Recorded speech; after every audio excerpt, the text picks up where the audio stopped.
Olá a todos, sejam muito bem-vindos ao Hoje no Ar, o programa de entrevistas do Grupo Hoje de Comunicação. O nosso convidado de hoje é o candidato a vereador de Suzano, professor Reginaldo. Ele é casado e pai de 3 filhos, professor de Química há mais de 3 décadas, morador de Suzano há quase 50 anos e afiliado ao PT da cidade. Atuou como assessor parlamentar na Alesp e também na Câmara Municipal de Suzano. Foi secretário municipal de Defesa Social e Prevenção à Violência de Suzano e diretor em outras pastas no governo petista aqui na cidade. Atualmente é candidato a vereador de Suzano pelo PT. Seja muito bem-vindo, professor Reginaldo. É prazer te receber aqui mais uma vez. Obrigado, Léo. Eu quero agradecer ao Léo que vai me entrevistar, começou a nossa entrevista, ao grupo Suzano Hoje Comunicações também, a todos os colaboradores, né? Obrigado mesmo pelo convite. Espero que façamos, como da última vez, uma excelente entrevista. Professor, eu quero falar um pouco sobre a sua vida. Você nasceu no interior de São Paulo, mais precisamente em Queiroz, e veio para Suzano ainda criança. Eu queria que você contasse por que ocorreu essa mudança e quais foram os maiores desafios que você enfrentou com essa mudança. Bom, Léo, é o seguinte, meu pai, através de um primo, ele acabou vindo para São Paulo. Esse primo já trabalhava numa metalúrgica aqui na região do Grande ABC, uma empresa com o nome de Nimasa. E indo ao interior, enfim, na nossa cidade, Queiroz, acabou convencendo meu pai de vir para a cidade, né? De sair lá do campo, porque meu pai trabalhava na roça, meu pai era tratorista, e uma vida muito sofrida, principalmente naquela época, né? Por conta da tecnologia. Então a vida no campo era muito sofrida. Foi quando meu pai decidiu vir para São Paulo. Primeiramente, ele se instalou na região aqui da Zona Leste de São Paulo, São Miguel Paulista, e na sequência viemos para Suzano. Na verdade, nós viemos para Suzano no começo dos anos 80, e eu me lembro a data. Aproveitamos o aniversário de São Paulo, dia 25 de janeiro, foi quando nós viemos morar em Suzano, no Parque Maria Helena, na rua Isaura dos Santos Paiva, se eu não me engano, é isso, Isaura Paiva ali, a rua do viaduto, né, como ela é chamada, do viaduto Rio Mizuno, é isso. E daí, a partir disso, você se desenvolveu aqui na cidade, você cresceu aqui na cidade, e depois você virou professor. Hoje você é professor de Química na rede estadual há mais de 30 anos. E eu queria que você falasse por que você se interessou por uma área como Química e por que você decidiu lecionar. Tá, eu vou só fazendo aqui uma recapitulação. Na rua Isaura Tavares Paiva, até deixa eu lembrar aqui, Manuel dos Santos Paiva, olha só. Ali eu fiz um ensino fundamental. Eu saía dali e ia até a Vila Maluf. Era até uma coisa estranha, porque na época eu tinha meus 12 anos e era uma trajetória longa, eu acho que dá quase 1 quilômetro, se eu não me engano. Quando eu fui para o ensino médio, aí já estava morando na Maluf, aí estudava no Carlos Molteni. Olha que situação.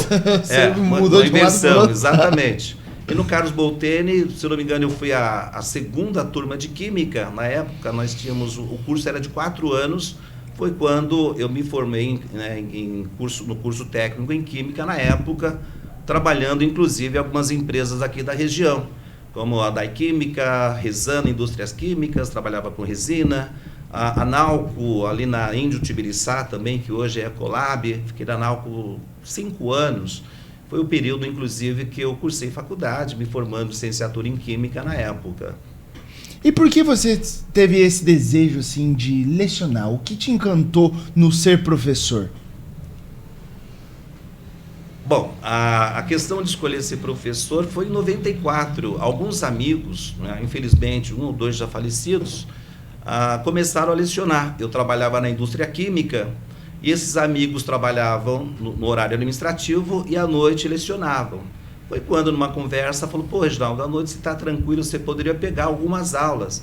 E a minha disciplina, química, física, sempre foram 2 disciplinas, na verdade, que tem uma carência no Estado. Eu mesmo, 30 anos de sala de aula, eu só conheci 2 professores de física. Olha só, eu falo que é mosca branca. E os 2 professores, né, um de Ferraz, outro aqui de Suzano, cujos nomes, né, Eduardo, olha só, os 2 com o mesmo nome. E aí, sempre teve essa deficiência. Foi quando, na época, eu comecei a lecionar na escola Davi Jorge Cury, em 1994, foi a primeira escola que eu lecionei.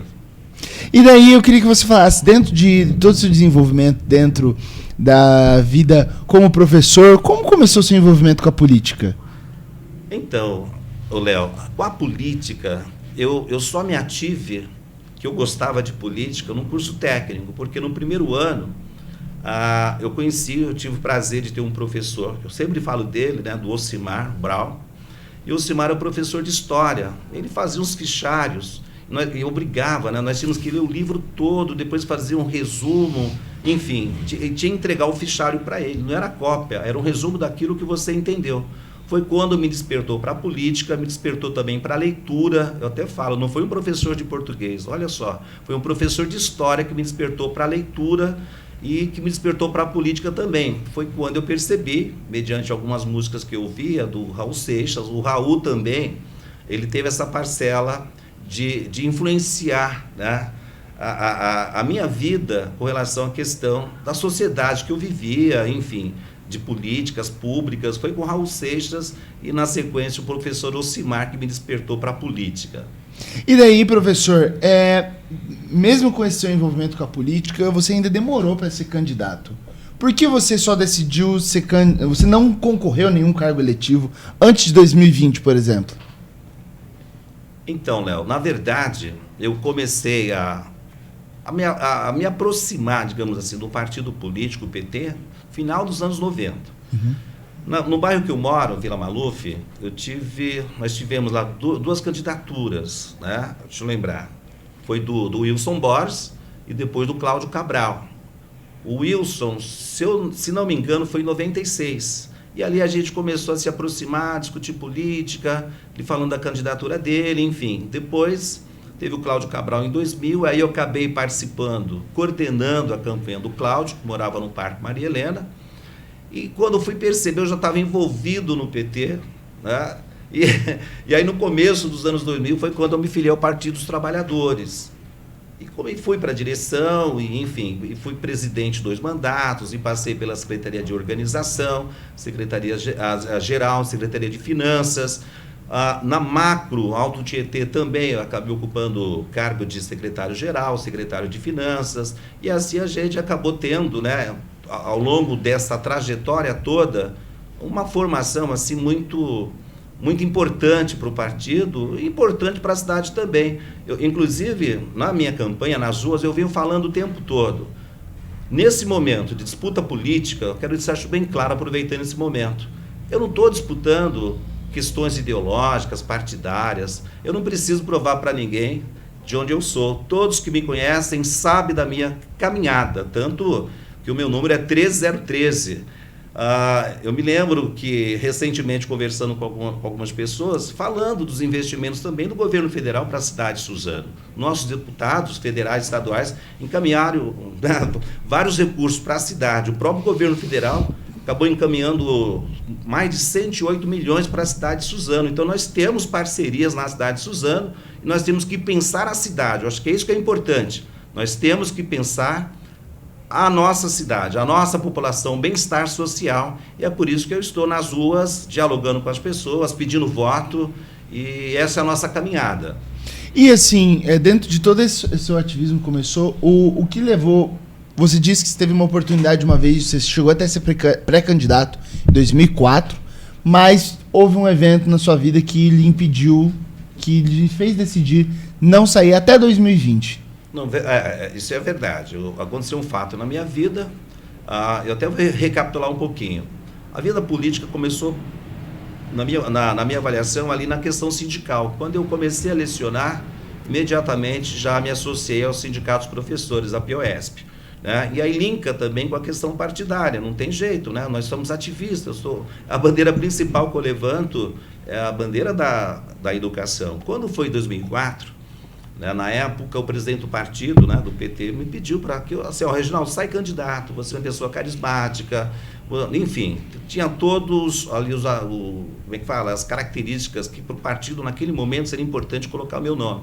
Só que, infelizmente, naquele ano, eu perdi a minha esposa teve câncer de mama e ela veio a falecer depois de 3 a quase 4 anos de tratamento, no dia 13 de maio de 2004. Nós estávamos ali na pré-campanha Naquele período, na campanha eleitoral, era de 90 dias. Então já estávamos ali quase para começar a campanha de rua. Foi quando eu fiquei viúvo, enfim, família, todo mundo ficamos abalados. Minha filha naquele período tinha 11 anos, filha única, Camila.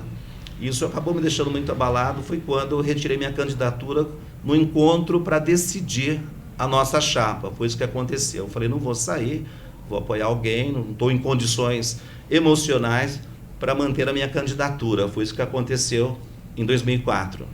E dentro disso, Reginaldo, a gente estava conversando aqui em off, qual foi o papel que a religião teve na sua vida para você conseguir enfrentar isso que é um trauma, né? Você era jovem, você perdeu uma esposa, tinha uma filha para criar, você participava desses movimentos e a vida, em algum momento alguém fala alguma coisa, ao mesmo tempo você pensar, eu tenho que continuar vivendo.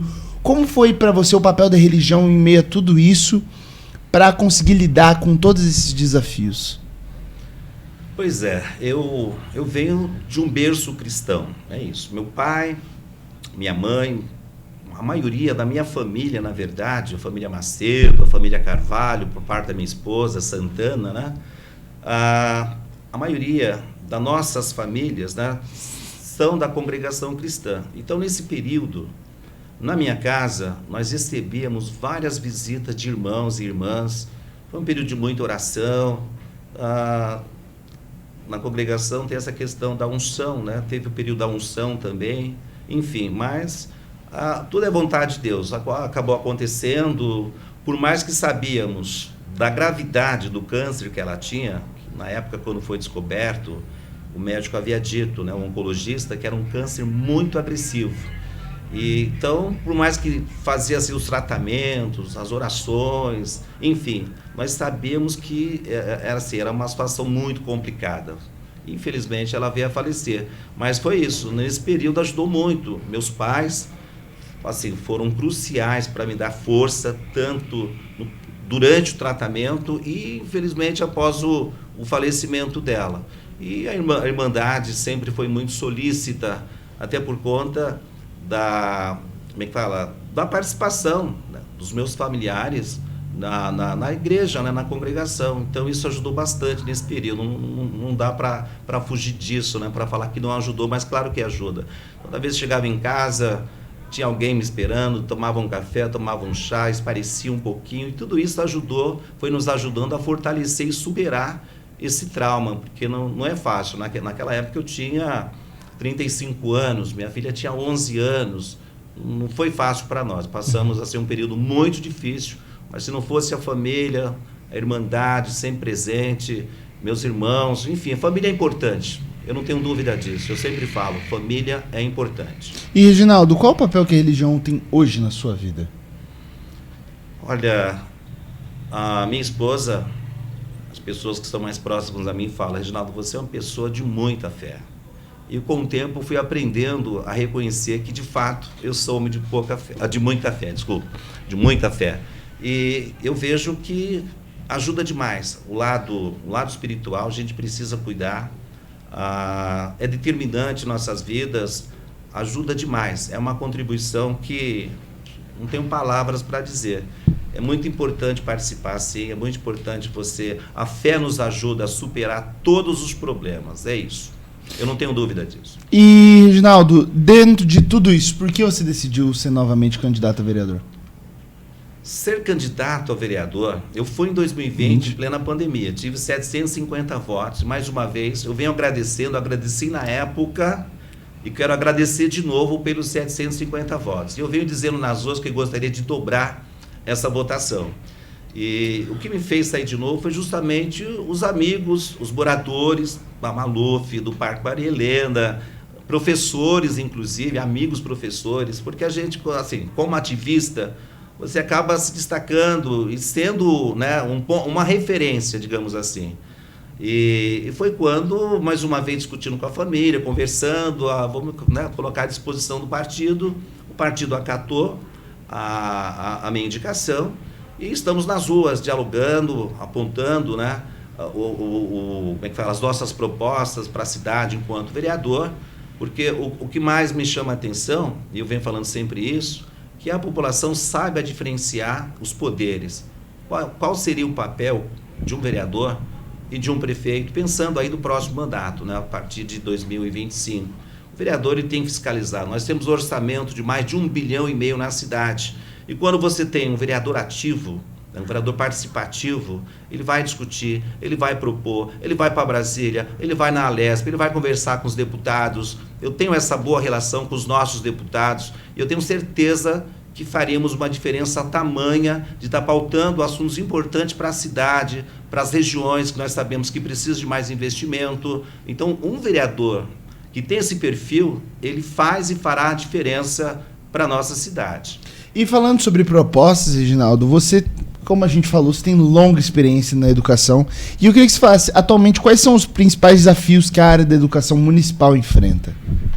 Olha, eu penso o seguinte, há 30 anos de educação, então a gente não está caindo de paraquedas, de fato temos experiência, já discutimos a educação, já viajei, já fomos para outros estados, já fomos aqui para o interior de São Paulo, quando se trata de discutir a educação estadual, né, do nosso estado, melhor dizendo, mas no município eu vejo que vem diminuindo, mas nós temos que sanar, nós temos que garantir as vagas para as crianças em idade, no ensino infantil.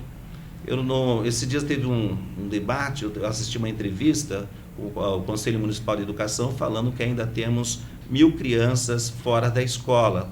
Nós temos as creches conveniadas, acho que o vereador também tem que fazer esse papel de fiscalizar quem tem, né, a terceirização, quem presta serviço para a prefeitura, né, para os munícipes, né, enfim, com relação às creches conveniadas. Porém, eu vejo o seguinte, nós precisamos sanar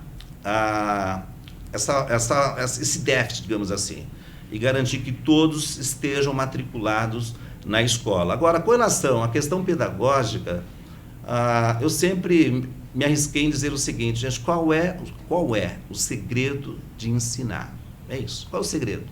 Tem segredo em ensinar? Você que foi para a faculdade, fez licenciatura, se encontra 5, 10, 15, 20 anos em sala de aula, qual é o segredo de ensinar? Gente, eu estou há 30 anos, eu não tenho dificuldade de ensinar. Minha matéria é química, trabalho com ensino médio.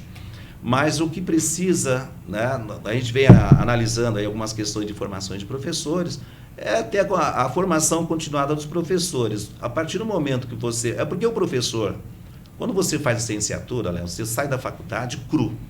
Você chega na sala de aula, ou chega numa escola, ou coloca você lá para pegar algumas aulas livres, porque até então você é concursado, aí tem os contratos, né, do governo do estado, enfim, prefeituras também contratam por tempo determinado, e a pessoa não teve uma experiência. Então, ela começa a aprender, a ensinar na raça. E é uma profissão, assim, quanto mais tempo você tem de profissão, de sala de aula, melhor você fica.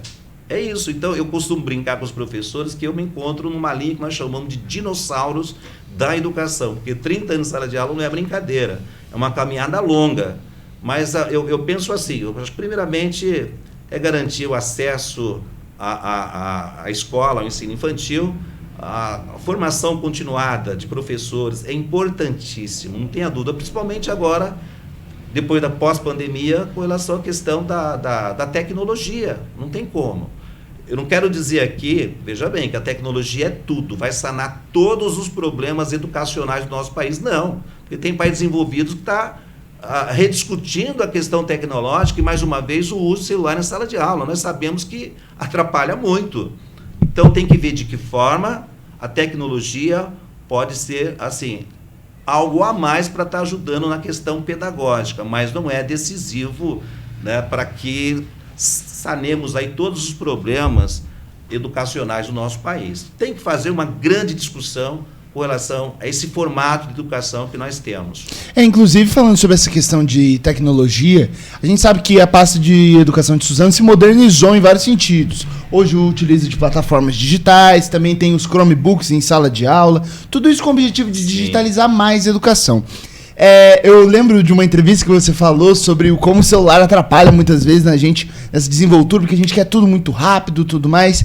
Mas como você conseguir desenvolver hoje uma educação de qualidade na cidade, fortalecendo a modernização, utilizando os recursos que a gente pode utilizar, mas sem se perder na hora de você fazer uma educação de qualidade, você garantir uma educação de qualidade com tecnologia.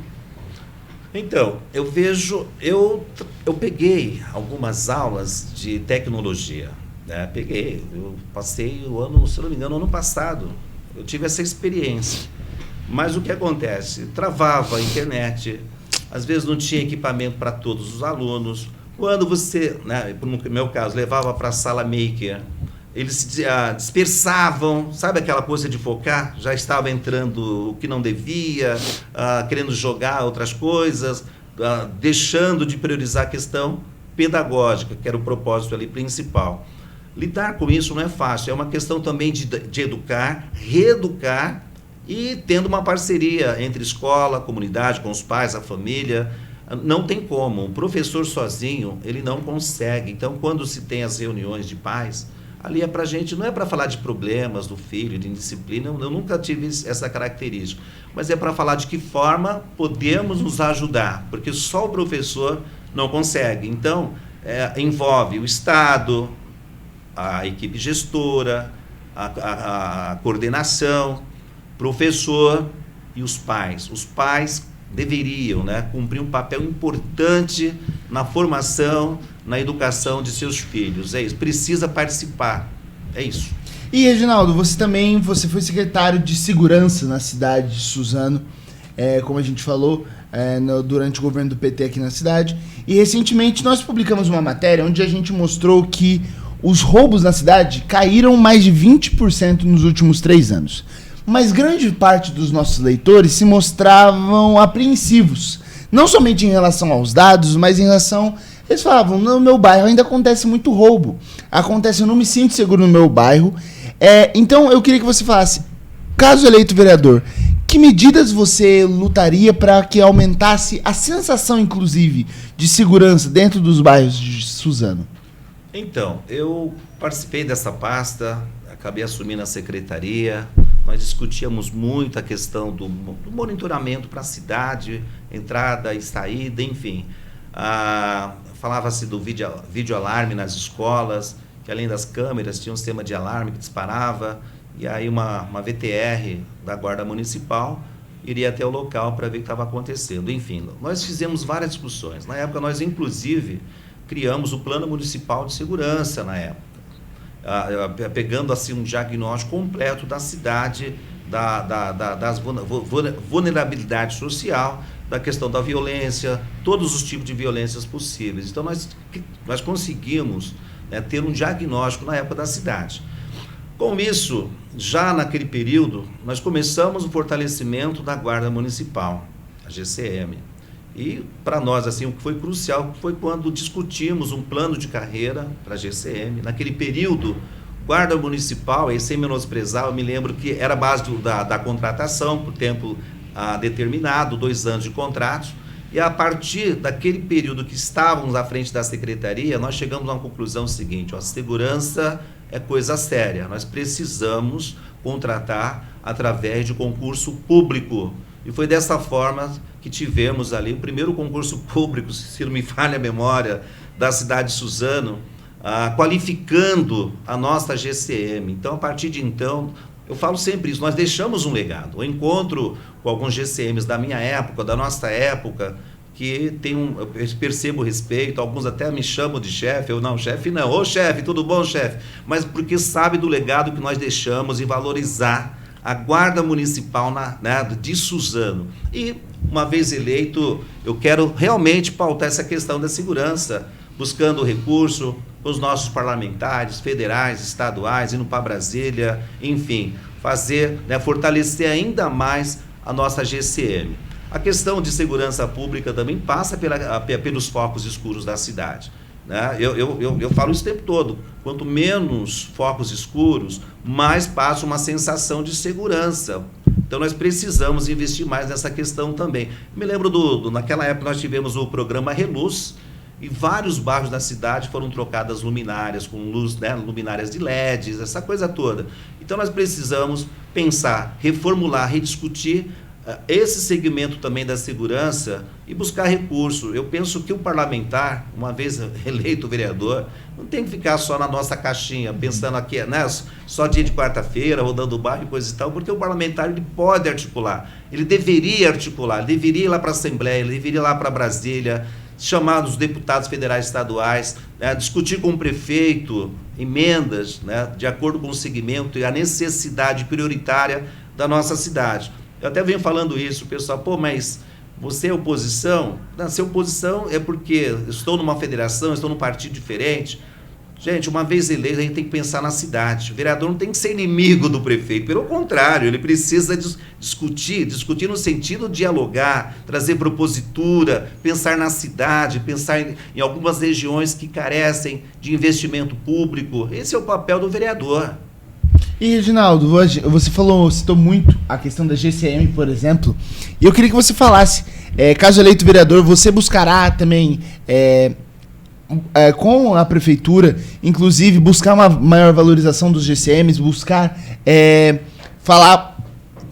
indicar o aumento do efetivo, por exemplo, da GCM. Como você avalia hoje a atuação da GCM aqui na cidade? Então, a GCM, eu venho acompanhando, a GCM está bem ativa, né, numa forma ostensiva, e eu vejo assim, caminha para isso. De forma geral, as cidades mais abastadas financeiramente vêm investindo muito em equipamentos, equipando a GCM. E o nosso intuito é esse, é buscar investimento para que possamos fortalecer ainda mais a presença, o papel da GCM na nossa cidade. A Polícia Militar não vem dando conta. A segurança pública, de acordo com a Constituição, é um dever do Estado. Se não me engano, o artigo 144 da Constituição. Porém, de um tempo para cá, uma vez que o governo do Estado não está tendo perna para cuidar do que deveria ser da responsabilidade dele, os municípios vêm investindo nas GCMs. E o nosso papel aqui, uma vez eleito, é justamente buscar recurso para esse tipo de investimento na área de segurança, mesmo sabendo que não é dever do município, mas sim do governo do Estado. Eu quero aproveitar o seguinte, quando se fala do índice de criminalidade que diminuiu, coisa e tal, eu tenho amigos policiais, eu tenho amigos delegados, a gente conversa sobre segurança. As pessoas, de forma geral, quando são assaltadas, furtadas, acabam não fazendo o boletim de ocorrência. E quando se faz o boletim de ocorrência, você começa a ter um diagnóstico mais preciso da região por conta da insegurança, digamos assim. Eu já fui assaltado 3 vezes mão armada. A última vez foi no dia 28 de setembro de 2022, chegando em casa, na porta de casa. 4 pessoas armadas. Foi um desespero. Morrendo de medo ali de entrarem na minha casa, me darem, levar um tiro, que tudo isso pode acontecer ali na hora do nervosismo. Então, já passei por essa experiência e é por isso que eu defendo que tem que ter polícia na rua, uma polícia ostensiva e vamos sim investir na nossa GCM. E, doutor Reginaldo, a gente está fazendo uma série de entrevistas, daí eu às vezes confundo o nome professor Reginaldo. Chamei errado quando a gente chegou aqui em off, agora chamei de novo, mas me perdoe, professor Reginaldo. Quero falar também sobre mobilidade. Você também tem defendido durante sua campanha maior inclusão na cidade. Eu queria que dentro disso, o que você acha que falta ainda para nossa cidade ser uma cidade mais inclusiva? São mais rampas? São mais vagas para deficientes? Ou a inclusão vai muito além disso? Então, a inclusão vai muito além disso. Há 30 anos, quando falávamos de inclusão, era a inclusão de pessoas deficientes, com algum tipo de deficiência, inclusão na escola, na sala de aula. Hoje nós temos salas de recursos, enfim. Nós tivemos alguns avanços.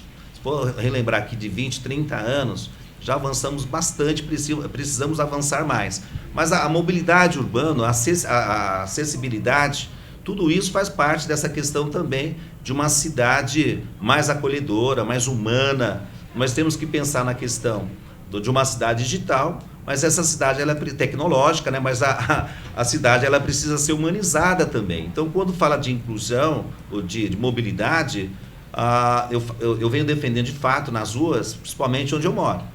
E não é porque eu sou prata da casa, é porque nesse período eu venho percebendo, quem mora na região norte da cidade, a dificuldade de atravessar Olha, você demora. Eu me lembro que, antes do meu afastamento, era quase 1 hora para chegar na escola que eu leciono, que eu trabalho, lá no Bartolomei, lá no Jardim São José. Inclusive, mandar um abraço aos professores do Bartolomei, aos alunos, à comunidade do Jardim São José, Bernardino, Santa Inês, Graziela. Um beijo no coração do professor Reginaldo, viu? E a gente percebe esse sofrimento das pessoas. Final de tarde, o pessoal desce, né, do trem, o pessoal que vem em São Paulo, Suzano continua sendo uma cidade dormitório, e as vans, os ônibus saem lotados. E aí tem a questão do percurso também. Da minha casa no Bartolomei dá 5 quilômetros. Pô, já gastei 1 hora, já gastei mais em período de chuvas. Então, nós precisamos discutir a cidade. E essa discussão, ela tem que ser uma discussão ampla. Na próxima gestão, né, junto com os próximos parlamentares, os próximos vereadores, discutir um plano de ação para a nossa cidade. Eu não sei como nem porquê, porque é o executivo que executa, não é o vereador. O vereador propõe, mas a gente pode ajudar a buscar emendas junto ao governo federal, principalmente. A João Batista Fittipaldi, ela não aguenta mais, ela não suporta mais. E as pessoas, quando vêm sentido centro, por conta dos faróis, e claro, a quantidade de veículos nas ruas, na avenida João Batista Fittipaldi, melhor dizendo, eles caem para dentro da Vila Maluf, do Parque Maria Helena, de forma aleatória. Se faz necessário, urgente, discutir como melhorar a qualidade, vou falar dessa forma, o bem-estar social, a qualidade de vida para esses 2 bairros principalmente, porque vira um caos todo final de tarde. Vila Maluf, Parque Maria Helena, vem sofrendo ali grandes consequências por isso. Por quê? Porque cai para dentro do bairro de forma aleatória. Esses dias mesmo até solicitei, agradecer, né, o secretário de obras, Samuel, obrigado, viu? A gente fez uma solicitação para dar uma ajeitada, nivelada, num paralelepípedo, porque está passando um caminhão, ônibus, enfim, carretas, passam tudo por dentro do nosso bairro. Então, nós precisamos discutir essa questão da mobilidade, não só na região ali da Vila Maluf, Parque Maria Helena, melhor dizendo, mas também na região norte. A estrada do Portão do Ronda, Francisco Marengo, a Avenida Miguel Badra, o escoamento, a mobilidade, ela vem sendo muito prejudicada e temos que pensar em trazer uma proposta mais arrojada para melhorar a mobilidade da nossa cidade em todos os sentidos. E, professor, falando nisso de próxima gestão, o seu partido está apoiando a candidatura de Valmir Pinto à Prefeitura de Suzano. Eu queria que você falasse por que, na sua opinião, Valmir é a melhor escolha para a próxima administração de Suzano.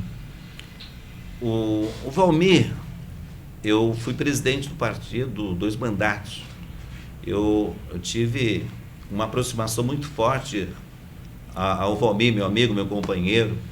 E o Valmir foi vereador quando foi presidente do partido.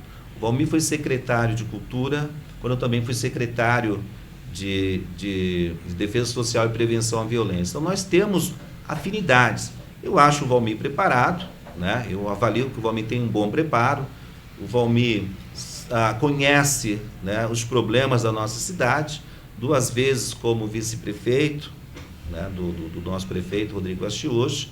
E eu vejo, e tem essa questão da afinidade dentro de um projeto da federação. Então, a federação é o PT, é o PV, é o PCdoB.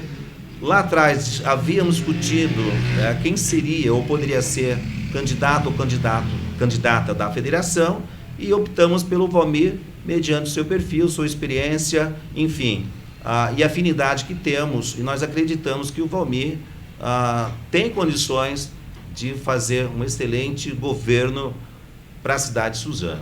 Professor, também, atualmente, você tem falado sobre essa necessidade também de renovar a Câmara de Vereadores. Hoje a Câmara, por exemplo, não conta com nenhum vereador do PT.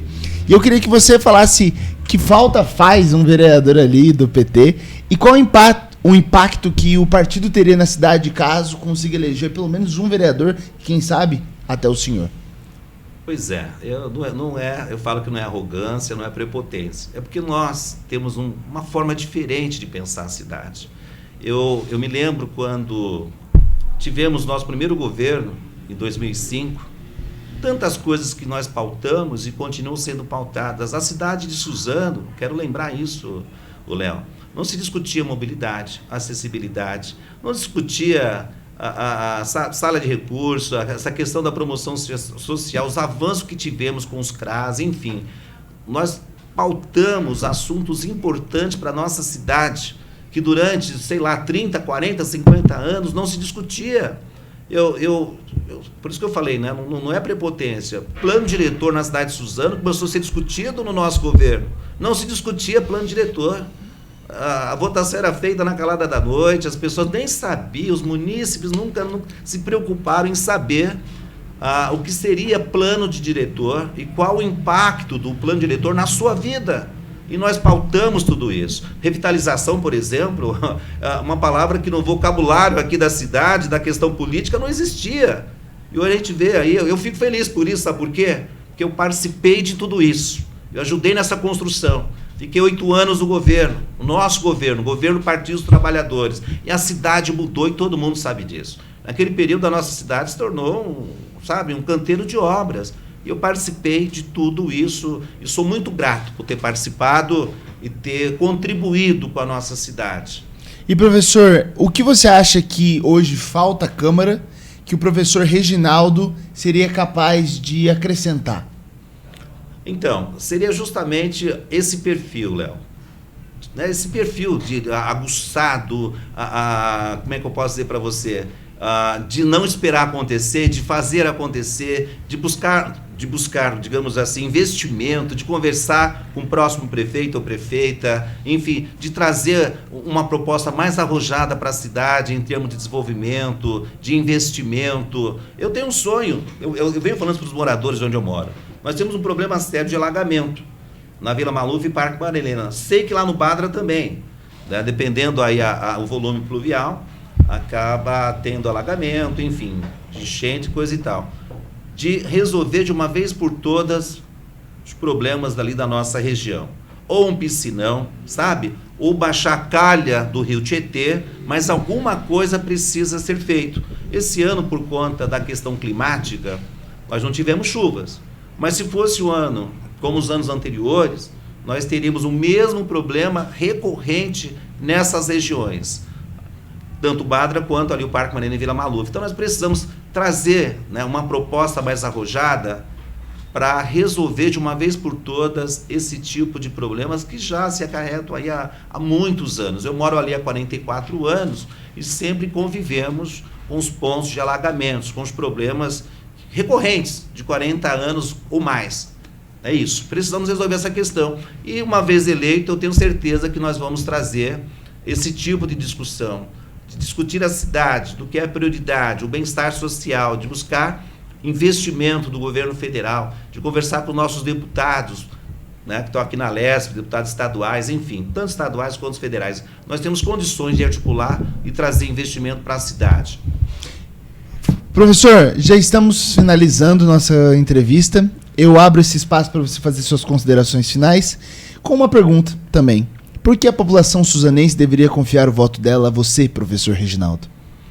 Olha, a população suzanense deveria confiar o voto ao professor Reginaldo, primeiramente, conhecendo a minha caminhada, sabendo que eu já participei em prol da nossa cidade, buscando o bem-estar, investimento em todas as áreas.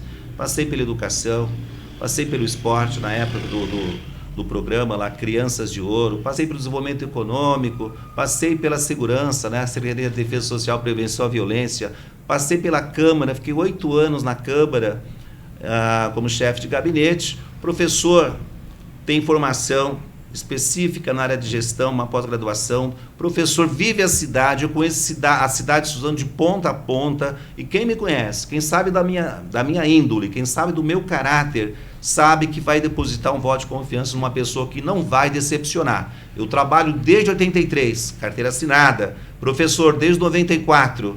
Eu não vivo da política, mas eu gosto de política. Eu sei que farei a diferença de um mandato, que quem votou no professor, quem votar no professor vai falar, poxa, esse voto foi merecido, vou votar de novo pelo trabalho que ele está desenvolvendo na cidade. Porque eu sou uma pessoa inquieta.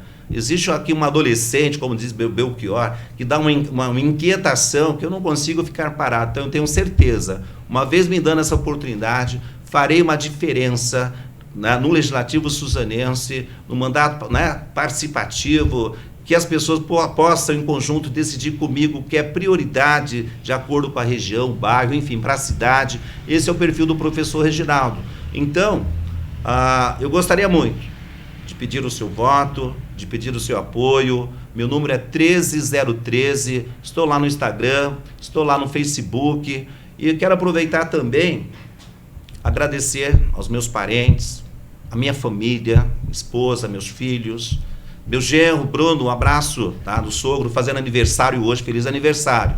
E agradecer aos meus amigos da Vila Maluf, aos meus vizinhos, aos professores, aos meus alunos da comunidade do Jardim São José, Bernardino e região, e o pessoal também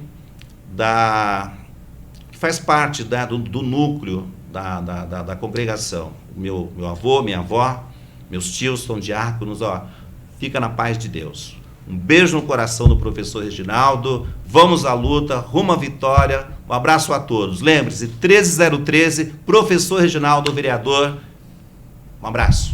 Agradeço muito, professor Reginaldo, por você estar aqui, agradeço por você compartilhar suas ideias conosco, suas propostas, e agradeço também a você, que nos acompanhou até o final dessa entrevista. Meu muito obrigado e até a próxima.